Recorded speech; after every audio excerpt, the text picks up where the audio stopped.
Your like Austin's a guitar player. So for Austin, he's gonna pick the most common guitar keys. Let's say G. Play a lot of G, right? Okay. So if I am a budding beginning guitarist. I'm a very beginner guitarist. But the first thing I'm gonna want to do is start practicing in the key of G. So I'll just get some kind of strumming pattern that I like, and I'll start with a one chord G. What's my five chord in the key of G? D. D. You should be able to get there pretty quick. GBD, that tells you the fifth. Their triad tells you the fifth, the dominant of a chord. Okay, so start with my G chord and then go to my D chord, back to G. 1, 5, 1. What's the next most famous chord in the key of G? What would you use after 1 and 5? What would be the next one? C. Which is 4. 4. Yeah. So now 1, 4, 1, 4, 1, 5, 1, 4, 1, 4, 1, 4, 5, 1. Whatever I want. I just start experimenting in the key of G, going 1, 5, 1, 5, 1, 5, 1, 4, 1, 4, 1, 4, 1, 4, 5, 1. So I've got like all those combinations of 1, 4, and 5. What would be the next chord you might add? 5-1. 5, 1 is already in 1, 4, 5, 1. Sure, yeah.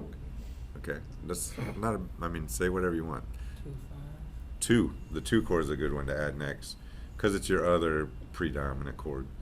So now I would go 1, 4, 5, 1, 5, 1, 5, 1, 5, 1, 4, 1, 4, 1, 4, 1, 4, 5, 1, 1, 2, 5, 1. Can I go 1, 2, 1? No. 2, 1. Why not? I mean, in pop music you can do anything. But in classical music, do you go from 2 to 1?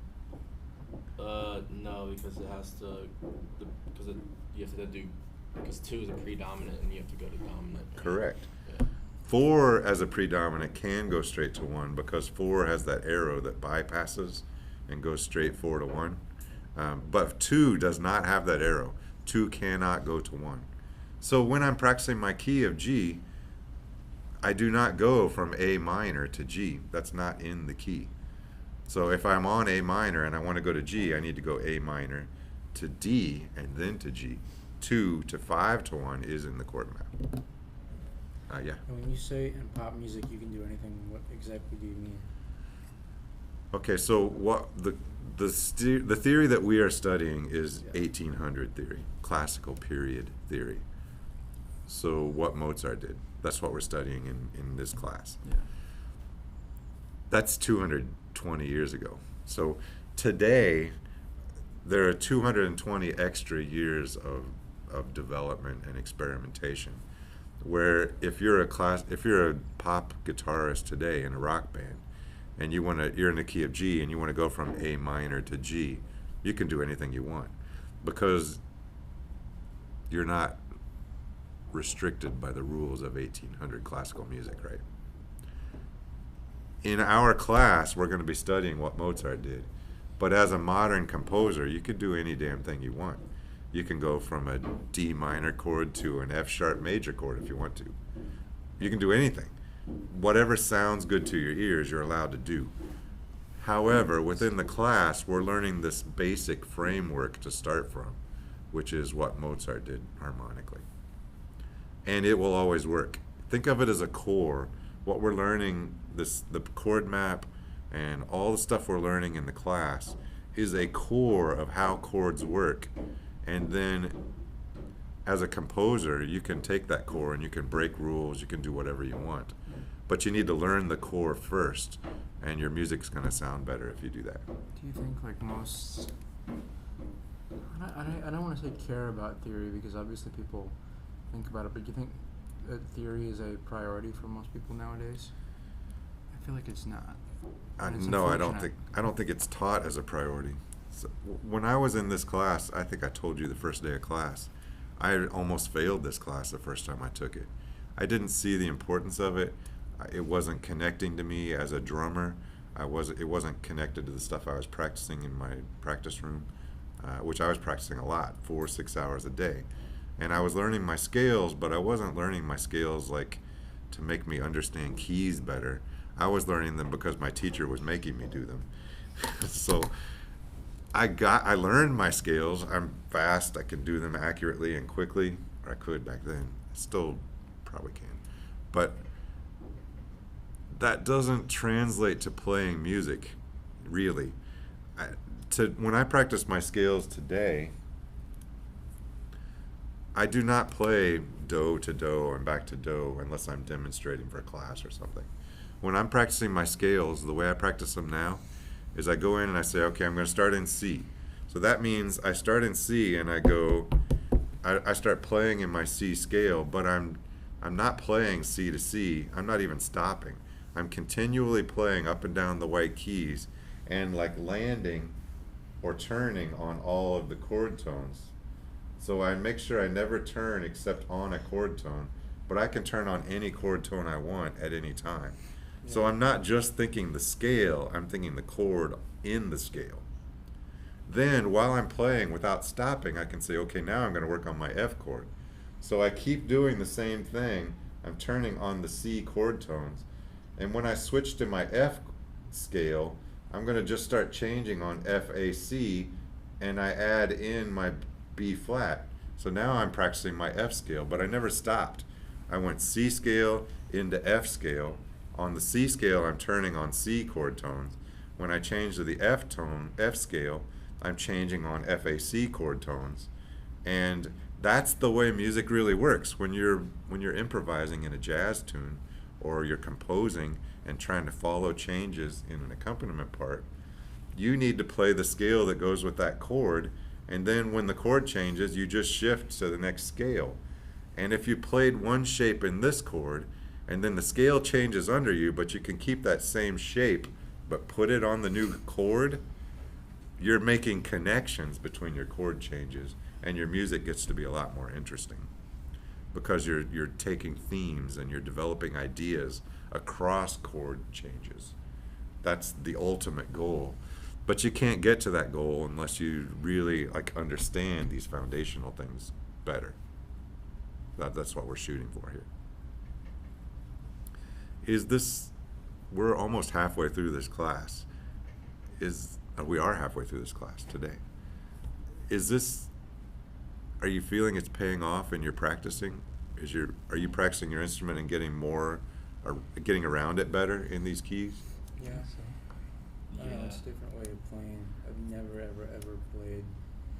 I mean, I thought about theory, but I've never played piano before I took Theory 1 or anything, or even sang, thinking about theory. It's always been about unorthodox improvisation. What can I do? What can I vary? Well, so this is new to me, but I am working with it, and I think I've gotten better.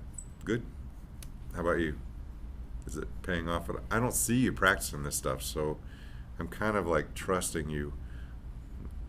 I need feedback. If you need more time from me or different things from me, you need to let me know so I can help you get there. But a lot of this stuff takes place on your own at home. It's hard for me to see you play your instrument and do these scales the way I'm describing it. But the benefit is huge if you get comfortable with it. And that's where I want you all to be moving. How about you? Do you play any music or have any chance to try this stuff out? Yeah, I do piano, like I said. I messed around with.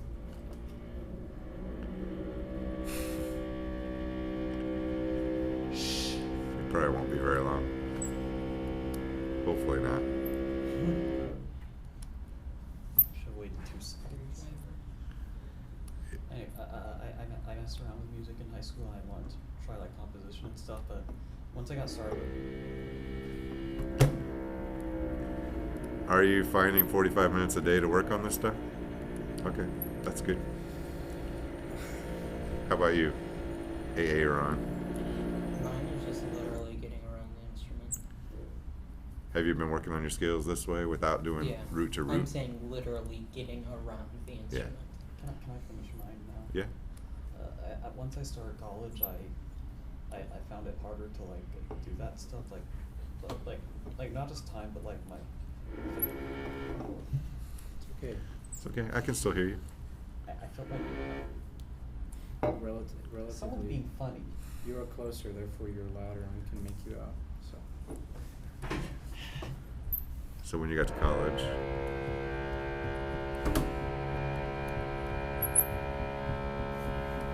we can come back to talk to you later if you want to.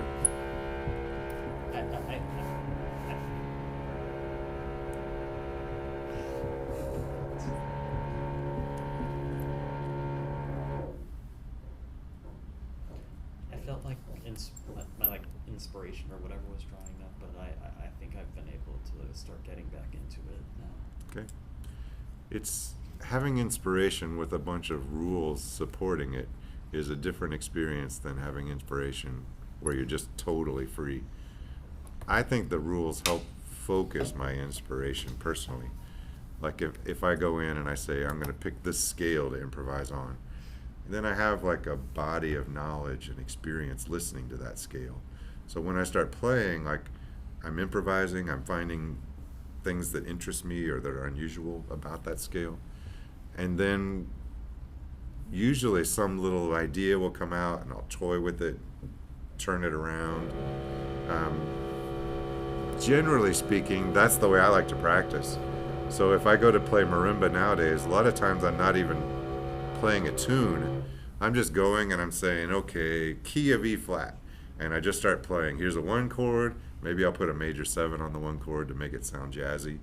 So E flat, G, B flat, but then I'll add a D into it. And that makes it sound a lot more interesting and modern. So then, if I'm in the key of E flat, what would be the next chord that you would try to do?